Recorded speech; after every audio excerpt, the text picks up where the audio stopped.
Miss Tony, kung ano lang yung nakikita mo, hanggang doon ka lang. Ayoko magsabi na lahat ng vision ko nangyari. But it was.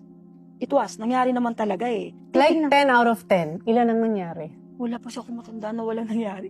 Kung totoo silang ayoko talaga mangyari. 10 Pag nangyari? ano lang, sa pag-crime, marami nakaligtas. But calamities, Nangyari lahat ng nakita nangyari niya? po talaga.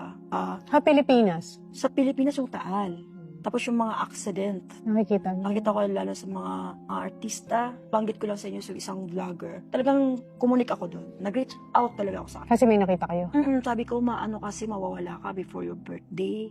Baka kung okay lang, mag-diet-diet ka naman. Pwede bang mag-gym ka? Huwag mo na kumain ng ganito.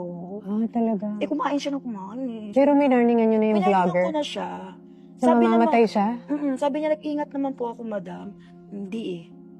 Nagawa talaga niya yung part na yun. So, nawala talaga siya. Ako naman ang tanong ko, kasi di ba pag may halimbawa negative na sinabi sa'yo ang isang tao, and there is so much power in the name of Jesus, there is no other name more powerful for me than the name Jesus.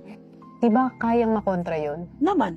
Basta deep I inside, rebuked it in Jesus' name, in the power of the name of Jesus, it will not happen to me. Yes. Yung parang kontrahin mo siya? Ano naman, Miss Tony?